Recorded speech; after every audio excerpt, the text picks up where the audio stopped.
할렐루야. 하나님 살아계십니다. 살아계시니까 하나님의 은혜와 평강과 축복이 저와 여러분들 그리고 영상으로 예배하는 분들에게 함께하게 되기를 주의 이름으로 축복합니다. 우리 욥기가 이제 마무리되어져 가는데 1장에 그리고 2장에 하나님이 욥을 이야기하는 장면을 한번 다시 되돌아가서 보면 좋겠습니다. 처음에 욥기 1장 1절은 그냥 사람들이 욥에 대해서 이야기한 거죠. 순전하고 정직하고 악에서 떠난 자다 이렇게 얘기를 했는데 욥기 1장 8절에 보면 한번 볼까요? 욥기 1장 8절. 자, 누가 한번 좀 읽어봐 주시겠어요? 큰 목소리로. 욥기 1장 8절.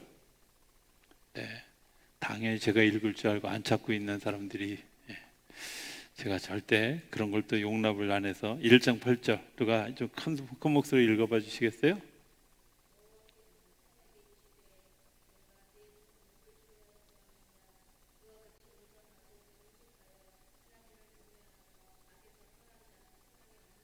네, 아멘. 자, 사람들이 이야기했던 이야기를 그대로 하나님이 이야기해요. 그죠? 그가 정직하고 또 악에서 떠난 거고 그리고 온전하다. 세상에 이런 사람이 없다. 자, 하나님이 사단에게 듣기 좋으라고 접대용 멘트를 한 걸까요? 아니면 진심을 이야기한 걸까요? 예, 여기서 접대용이라고 이야기하는 분은 하나님하고 나를 동일시하는 교만함을 지금 가지고 있는 겁니다. 하나님은 절대로 접대용으로 이야기하지 않습니다. 그러면 자, 하나님은 도대체 우리를 어떻게 보고 있는 걸까? 하나님은 우리를 어떻게 보고 있는 걸까 하는 거죠.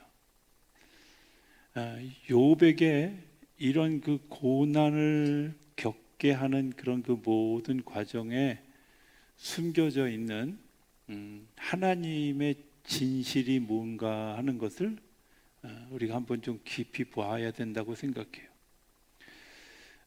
선악을 알게 하는 나무를 먹지 말라고 했던 이유는 하나님은 한 번도 사람을 바라보면서 보시기에 악하다고 이야기한 적이 없어요. 실망했다. 또 그렇게 해서 노아의 방주 사건을 만들기도 했지만 그때도 하나님이 싫다고 얘기하신 건 아니었고, 그리고 난 다음에 돌이켜서 뭐라고 얘기하냐면 다시는 이런 일들을 하지 않겠다 하고 본인이 스스로 돌이켜 약속을 하셨어요. 그러니까 하나님은 우리를 어떻게 보고 있냐면 그냥 다 좋다. 별로 마음에 안 드시나 봐요. 하나님은 우리 모두를 다 좋다고 얘기하시는 거예요. 다 예쁘다고 얘기하시는 거예요. 그게 하나님의 마음이에요. 악은 누가 만든 거예요? 그거는 하나님이 만드셨지만 그 하나님 만드신 것들을 능히 그럼에도 불구하고 그 악한 모든 것들을 품을 수 있는 힘이 있기 때문에 하나님이 악한 것을 내버려 두신 것인데, 연약한 사람이 그 악한 것을 보면 판단한 것 때문에 정죄하고 정죄한 것 때문에 시험에 들고 악에 빠질까 봐 선악을 알게 하는 나무를 먹지 말라고 한 거예요. 하나님은 여전히 지금도 저와 여러분들을 향해서 뭐라고 얘기하냐면 보기에 좋다. 아유, 나 같은 사람도요? 네, 맞습니다. 하나님은 한 번도 사람에 대해서 나는 너가 싫어, 내가 너를 버릴 거야 이렇게 이야기하신 적이 한 번도 없다는 거예요. 어떤 마음을 가지면 좀 이해할 수 있느냐면, 자녀를 키우면서 정말 자녀 때문에 속속그 힘들어요. 힘드는데 그 힘든 과정들을 거치면서 정말 말로는 내 저 자식 그냥 호적에서 파 버렸으면 좋겠어 뭐 이렇게까지 얘기했더라도 진짜 파는 거 본 적 있어요? 아버지들은 가끔 있어요. 엄마는 없어요. 왠지 아세요? 그냥 기뻐. 내 자녀이기 때문에 그냥 사랑스러워요. 그 자녀가 어떤 짓을 해도 그게 우리가 성숙해져 가면서 하나님을 닮아가는 거예요. 성숙해져 가면서. 하나님은 처음부터 지금까지 변함없이 욥에 대해서 뭐라고 얘기하냐면 그는 온전하고 정직하고 악에서 떠나고 하나님을 경외하는 사람이야. 네. 그래서 욥이 그런 일을 겪고 난 다음에 사단이 그러면 허락해 주십시오. 그의 재산을 칠 테니까 허락해 주십시오. 그러니까 하나님이 도대체 무슨 마음을 가졌는지 모르지만 그렇게 하셔서 재산을 탁 송두리째 날라갔어요. 근데 2장 3절에 보면 또 뭐라고 얘기하냐면 여호와께서 사탄에게 이르시되 내가 내 종 욥을 유의하여 보았느냐? 그와 같이 온전하고 정직하여 하나님을 경외하며 악에서 떠난 자가 세상에 없느니라. 내가 나를 충동하여 까닭 없이 그를 치게 하였어도 그가 여전히 자기의 온전함을 굳게 지켰느니라. 하나님은 욥에 대해서 어떻게 한다고요? 여전히 신뢰하고 있다는 거예요. 이해되세요? 하나님이 저와 여러분들을 신뢰하고 계시는 줄로 믿습니다. 별로 마음에 안 드시나 봐요. 깜짝 놀랐네. 하나님이 우리를 사랑하고 우리를 축복하고 여전히 기대하고 신뢰하시는 거예요. 그거를 이간질하고 깨트리는 자가 있어요. 이렇게 나오는 거예요. 사단이 계속해서 하나님 그렇지 않습니다. 하나님 그렇지 않습니다. 하나님 축복하셨으니까 그렇지요. 하나님 그에게 자녀를 많이 주셨으니까 그렇지요. 그를 건강하게 하셨으니까 그렇지요. 하고 사단이 계속 이유를 대면서 그리고 우리에게 계속 고발해요. 네가 이래도 하나님을 바라볼 거냐? 네가 이래도 하나님을 따라갈 거냐?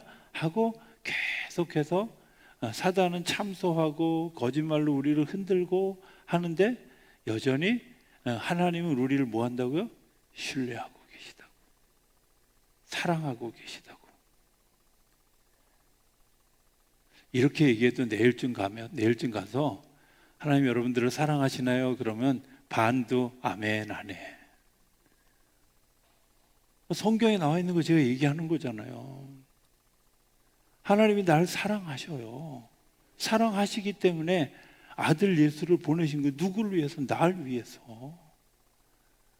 나를 사랑하기 때문에 돌아가시기 전날 밤에 우리의 발을 씻기시는 거예요. 당신의 몸을 내어주시는 거예요. 당신의 피를 내어주시는 거예요. 그 마지막 순간에 기도할 때 성경은 짤막하게 뭐라고 얘기하냐면 이 잔을 내게서 떠나게 해주십시오. 그걸 너무 포커스를 맞추는데 요한은 그렇지 않았어요. 요한은 제가 전에도 얘기했지만 요한은 어떤 사람이라고요? 사실에 근거해서 그 사실을 있는 그대로 이야기하는데 요한이 들은 예수님의 기도는 뭐였냐면 하나님 제가 이들을 두고 떠나야 되는데 이들을 보호해 주십시오.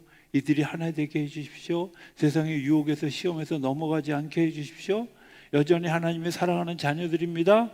이렇게 기도했다는 거예요. 예수님의 기도가 우리를 위해서 기도하는데 예수님이 내가 십자가를 질 것 때문에 너무 힘듭니다. 요거는 빙산의 일각이에요.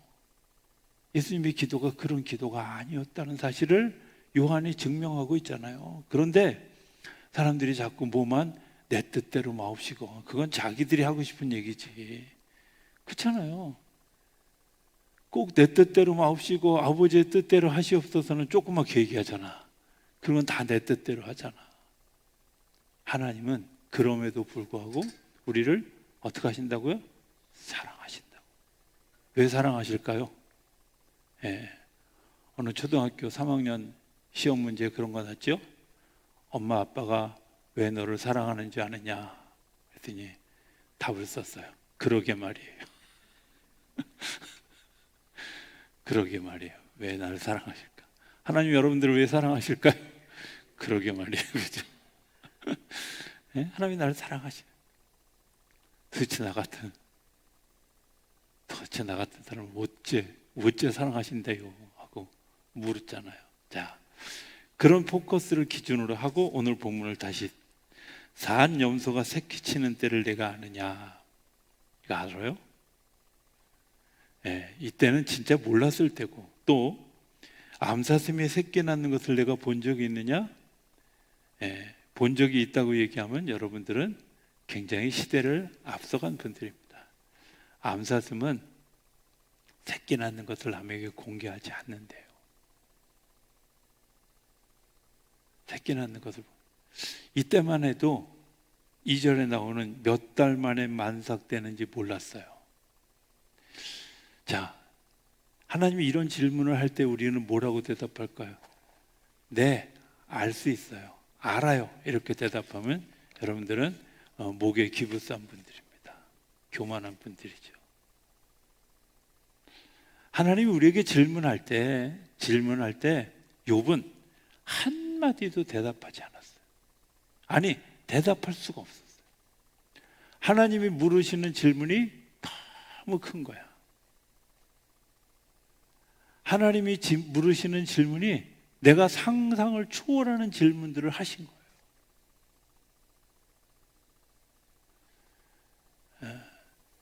이번 주일날 제가 쓸 그 시구를 좀 준비하다가 그냥 생각난, 하나님은 이 지구를 유지하기 위해서 수십억 가지의 에피소드를 겪으면서 이 우주를 유지해 왔는데, 나는 불과 10,000가지도 안 되는 사건을 경험하고 하나님을 평가. 이해되세요? 하나님은요, 우리 같은 사람을 수없이 봤어요. 얼마나 많은 사람을 봤겠어요. 말도 안 되는 사람을 봤어요. 하나님이 아마 욥기처럼 질문하면, 야, 니네 네로를 경험해봤냐? 시절을 경험해봤냐? 너희들이 히틀러를 경험했냐? 이토 히로부미를 경험해봤냐? 이렇게 물으신다면 우리가 네, 이렇게 대답할 수 있는 사람이 있을까요? 여러분들이 처치를 경험해봤느냐? 조지 워싱턴을 경험했느냐? 이렇게 물으실 때 예! 라고 대답할, 루이 14세를 경험했느냐? 라고 물으실 때 네! 라고 대답할 수 있는 사람이 어디 있어요? 그때 우리의 한결같은 대답은 뭐예요? 욥처럼 아니요, 몰라요, 모르겠어요, 이게 정답이죠. 그렇잖아요. 하나님이 우리에게 질문하실 때 우리가 알 수 있는 건 뭐예요? 하나님이 너무 커서, 너무 대단해서, 너무 굉장해서 하나님을 알 수 없다고 하는 것이 진실한 고백이죠. 그게 하나님과 나와 만남의 시작이에요. 하나님을 진짜로 경험하고 나면, 하나님을 진실로 경험하고 나면 그분이 너무 커서 나는 정말 아무것도 아닌 존재라는 사실을 알게 되죠. 그분의 사랑이 너무 커서 내가 지금 생각하고 있는, 내가 받은 사랑은 아무것도 아니라는 사실을 발견하게 돼요. 여자분들이 그 대충 제일 먼저 눈에서 띄어져서 엄마가 얼마나 나를 사랑했는지 알 때가 언제라고 보통 얘기하냐면, 애 2번째 애 낳고 젖 먹이다가 졸면서 꾸벅꾸벅 졸다가 젖 먹이면서 그때 처음 그런 데잖아요. 우리 엄마가 나 키우면서 이렇게 키웠겠구나. 그 둘째냐면 첫 번째는 못 모르고 그냥 하다가 그랬고, 둘째 때 그래. 이해되시죠? 공감하시죠? 맞아요. 우리가 하나님의 사랑을 아는 거 어떻게 몰라요. 그냥 하나님이 당연히 나를 사랑하는 줄 알아요. 그러게 말이에요. 왜 하나님이 나를 사랑하실까요? 이렇게 얘기하죠. 그런데 중요한 건 하나님이 나를 사랑하시는 줄 경험하고 나면 내가 얼마나 작은 존재고, 얼마나 부족한, 내가 얼마나 연약한 존재라는 사실을 알게 돼요.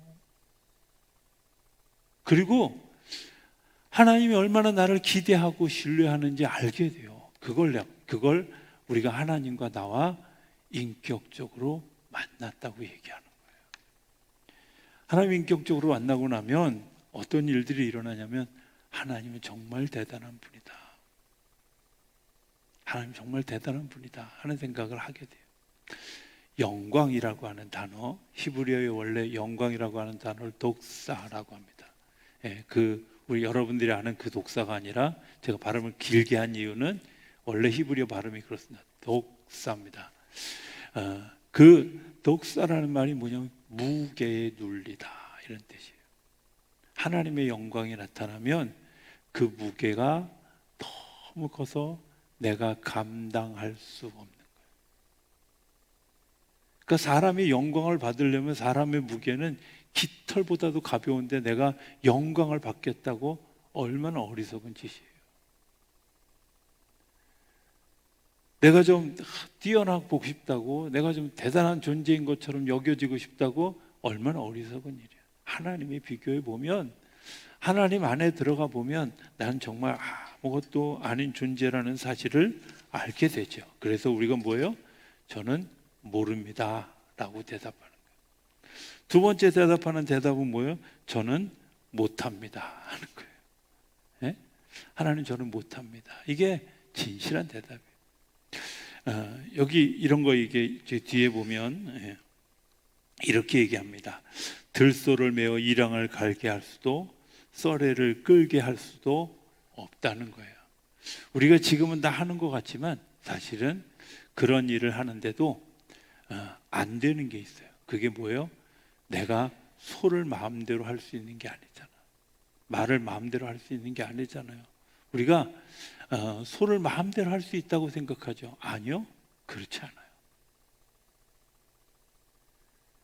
요즘 이렇게 뭐 공원이나 혹은 뭐 텔레비전에 나오는 캠페인에 보면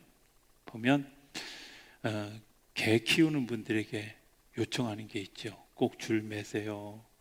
좀 큰 개들은 입마개 하세요. 이거 왜 그런지 알아요? 평상시는 안 그래요, 걔네들. 오죽하면 성문 기본영어, 성문 종합영어에 개는 충실한 동물이다. 이걸 그렇게 강조를 할까? 근데 여러분들 중요한 게 있어요. 그 개들이 예측할 수 없는 행동을 할 때가 있어요. 그때는 사람이 말릴 수가 있는 게 아니에요. 그러니까 최소한의 방비책을 하라는 거예요. 사람이 어떻게 컨트롤할 수 없는 때가 있어요. 짐승은 정말 100%다 말을 듣다가도 어느 순간에 정말 예측하지 못한 행동을 할 때가 있잖아. 아닌가요? 있잖아요. 그런 때가 있어요. 사람도 그렇지만 짐승들도 마찬가지예요.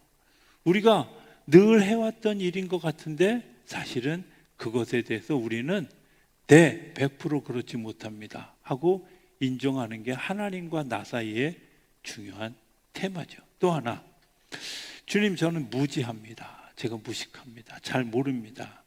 무지하고 힘도 없습니다. 능력도 없습니다. 주님이 질문하신 것 어떤 것도 대답할 능력도 없고 알고 있는 것도 없고 알 수 있는 것도 없습니다. 너무 과한 거예요? 아니요.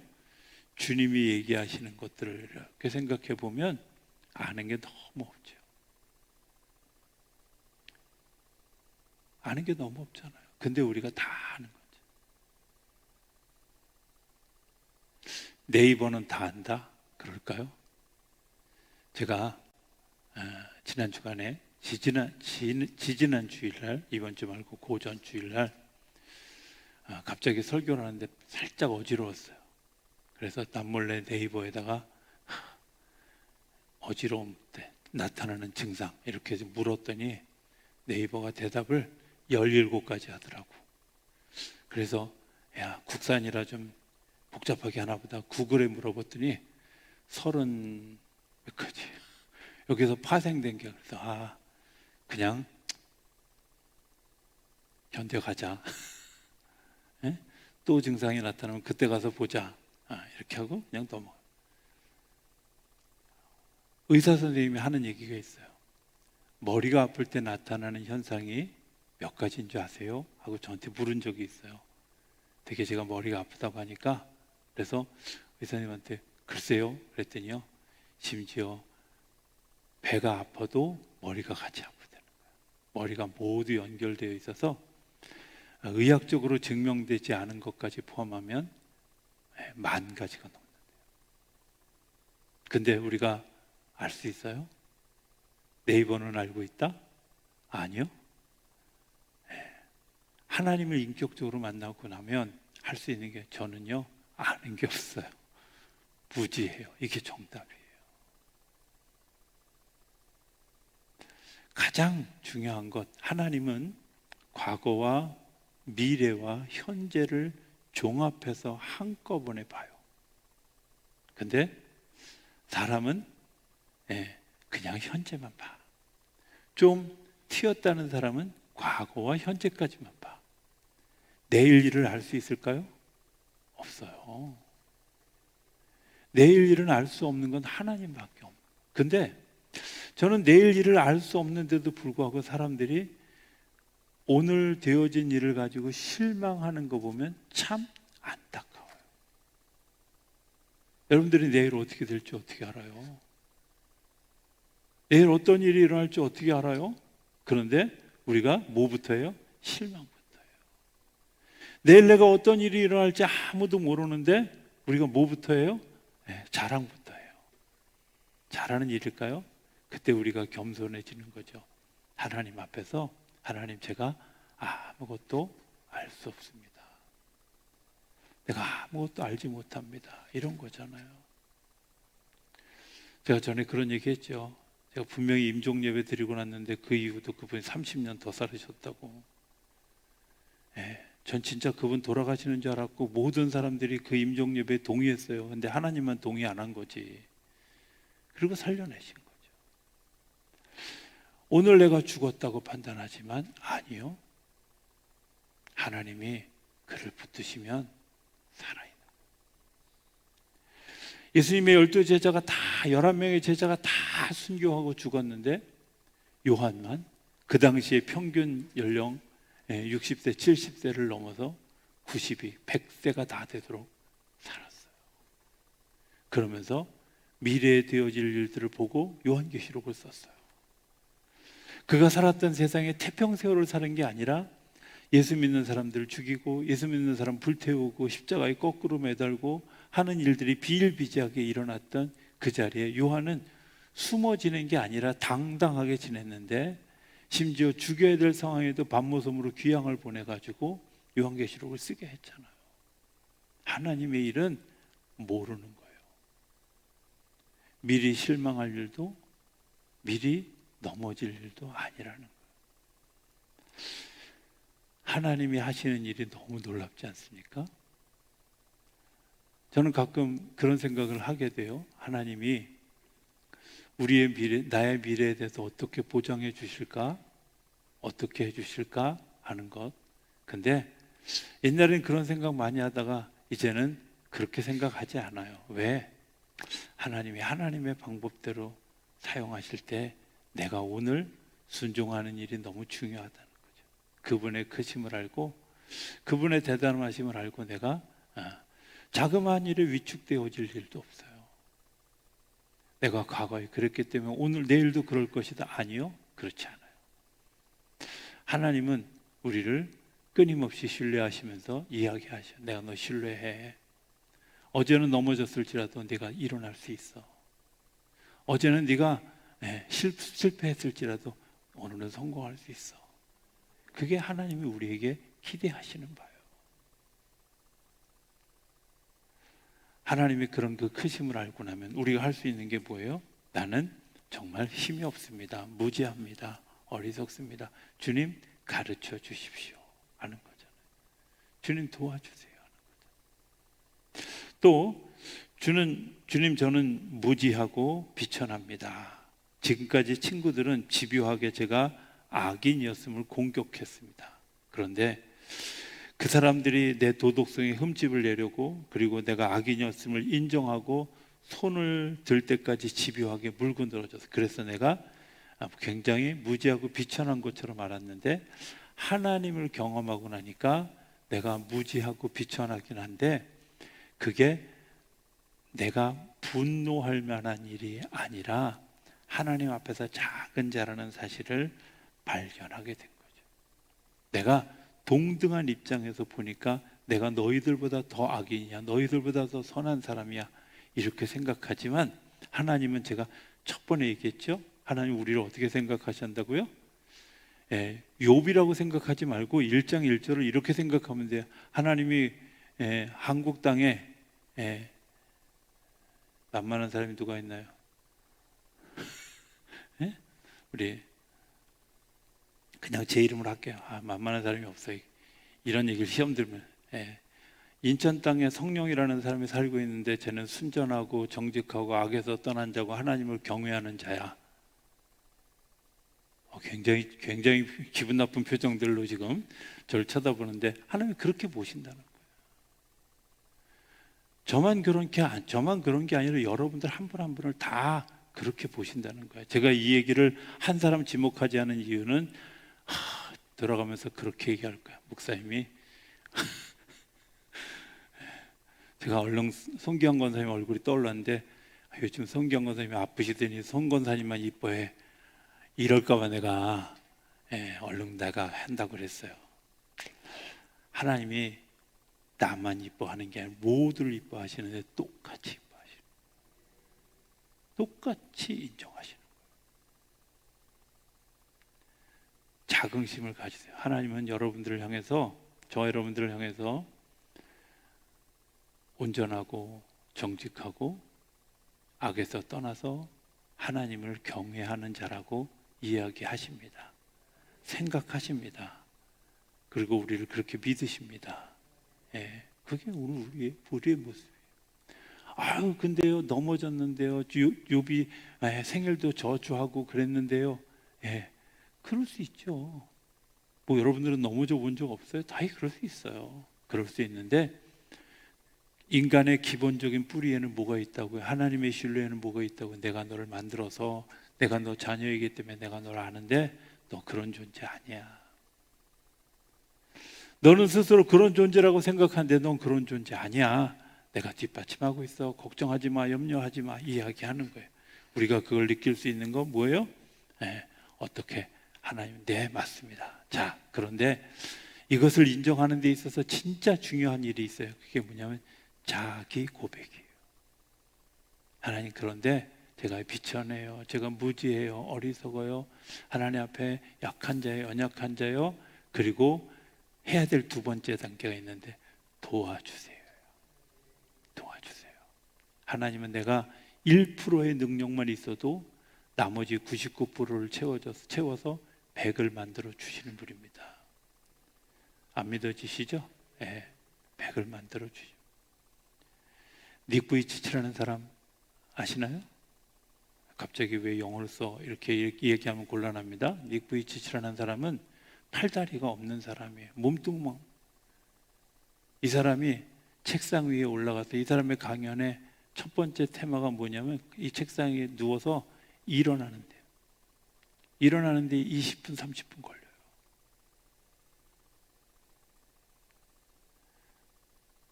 생각해 보세요. 아무것도 가지지 않았어요. 손도 없어요. 다리도 없어요. 그가 일어서, 하나님이 나를 일어서게 해주셔요. 하나님이 나를 특별한 존재로 여겨주셨어요. 하나님이 나를 특별한 존재로 세워주셨어요. 그가 말하지 않아도 그가 일어서는 것을 본 수많은 사람들이 하나님이 그를 일으키시는 사건을, 그를 매일 새롭게 세우시는 사건을 그를 통해서 보는 거예요. 우리에게 아무것도 없더라, 아무것도 없어도 두려워할 이유가 없어요. 왜? 하나님이 저 여러분들을 사랑하시고 신뢰하시고 우리의 필요를 공급해 주시기 때문에 그래요. 우리의 부족함을, 연약함을 배워. 내가 중요한 건, 하나님, 제가 부족한 사람입니다, 연약한 사람입니다 라는 자기 고백이에요. 하나님, 내가 병들었습니다, 내가 어리석습니다 라고 고백하는 거죠. 그때 하나님이 우리에게 보게 하시는 게 있어요. 그게 뭐냐면 주님과 함께 사건을 같이 보는 거예요. 내 시선으로 보면 문제인데 주님과 함께 그 시선을 가지고 보는 일이 중요한 거예요. 주님과 함께 그 시선을 보는 일. 여러분들이 가지고 있는 여러분들의 모습,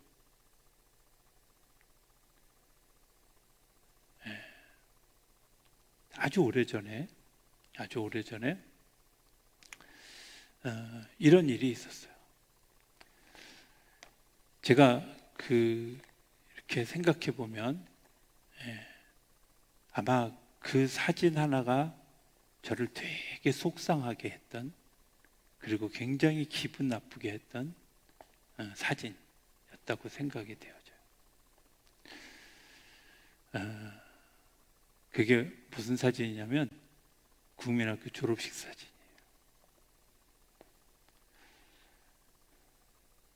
그 사진에는 그 당시에 이렇게 좀 뭐랄까 아주 멋을 냈다고 생각할 만한 옷이었던 걸로 제가 기억을 해요. 세타에, 그다음에 털로 짠 바지에, 코트도 없이 겨울날, 그리고 졸업장만 달랑 들고 찍힌 사진. 그 사진이 여러 개를 이야기해요. 제가 구미학교 1학년 때 개교 기념일 다음날 학교를 안 갔어요. 그래가지고 6년 개근상을 못 받았어요. 단 한 번의 사건 때문에. 6학년 때 내동 공부 좀 하다가 6학년 때 담임 선생님을 정말 이상한 분을 만나가지고, 그런데 그 선생님하고 이런 얘기 방송에 나가면 안 되는데 가회 안 한다고 우리 어머니한테 되게 혼나고, 그 선생님이 싫어가지고 공부 안 하고 6학년 때 우등상도 못했어. 그러니까 상 탈 게 없잖아. 그리고 졸업장 하나 달랑. 그리고 제일 싫어하는 옷을 그날 입고 간 거야. 추웠어. 세타만 입고 바지만 입고. 그러니까 표정은 당연히 얘가 싫어. 그날의 기억이 고스란히 있는데 어느 날 그 사진을 우연히 앨범에서 찾아서 보게 됐어요. 근데 그때 처음으로 제가 예수님이 내 옆에서 그것을 같이 보고 계신 것을 보았어요.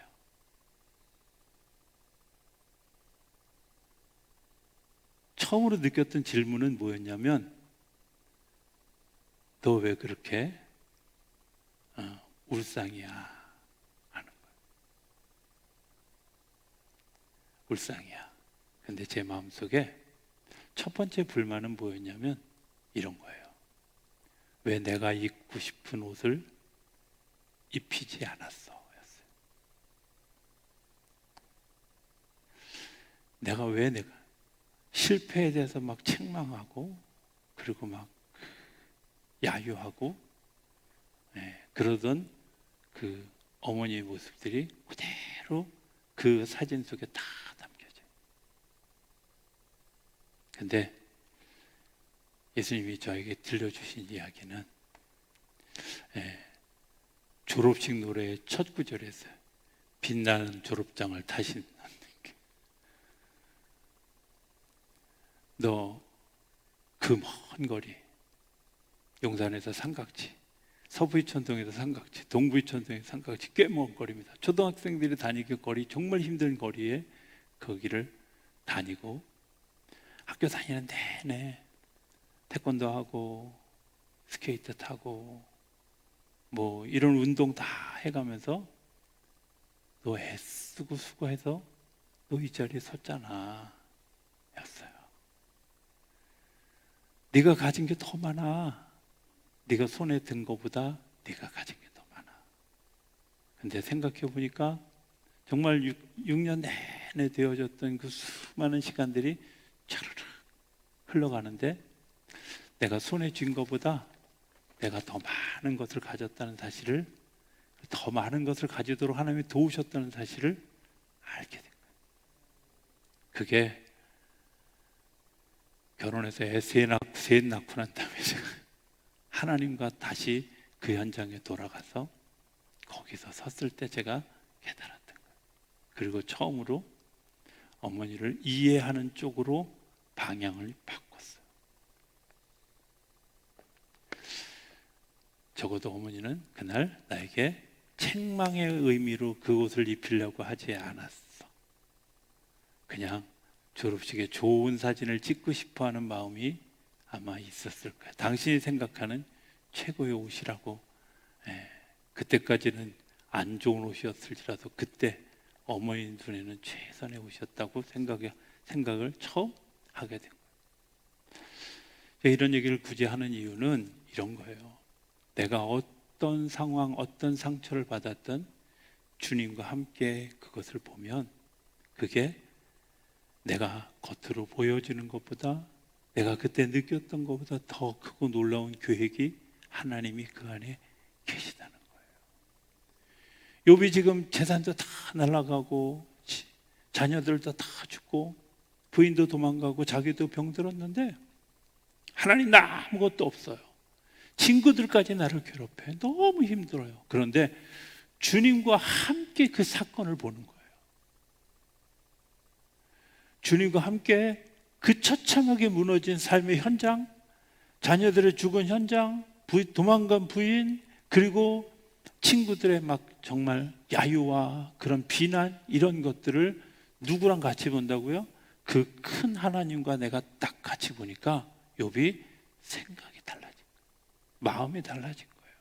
그때까지는 저들이 나를 괴롭혀요. 저들을 나에게 도덕성 없는 사람으로, 저들이 나를 악한 사람으로, 저들이 나를 못된 사람으로 몰아가고 있는데, 죄인으로 몰아가고 있는데, 그것 때문에 분노하고 화가 났는데 하나님과 같이 보니까 각도가 달라졌어요. 하나님의 인격적으로 만나는 건 내가 하나님과 더불어서 내 삶의 상황, 사건을 하나님과 같이 보는 거예요. 그때 비로소 하나님이 나를 얼마나 사랑하시는지, 하나님이 나에게 얼마나 많은 것을 보여주셨고 같이 하셨고 동행하셨는지, 나는 보지 못했던 그 이면의 하나님의 역사를 보게 되는 거죠. 하나님의 역사는 제가 처음 얘기했던 것처럼 하나님은 우리를 보시기에 좋았다. 보시기에 좋았다. 그리고 여전히 우리를 향해서 저 사람은 너는 온전하고 정직하고 악에서 떠났고 하나님을 경외하는 사람이야 라고 믿어주신다는 거예요. 믿고 계시다는 거예요. 제가 전에도 얘기했지만 563장 찬송을 늘 부를 때면 저는 후렴을 늘 속으로 그렇게 부릅니다. 날 사랑하심, Jesus loves me. 예수님 저를 사랑하십니다. 예수님 저를 사랑하십니다. 주문이 아니라 진짜로. 저는 여러분들 안에 그런 외침이 일어나게 되기를 기대합니다. 사실이기 때문에 그래요. 주님이 저와 여러분들을 사랑하십니다. 그 사랑하시는 것 때문에 여전히 우리를 기대하고 계시고 여러분들의 내일을 오늘보다 나은 시간으로 이끌어 가게 하실 줄로 믿습니다.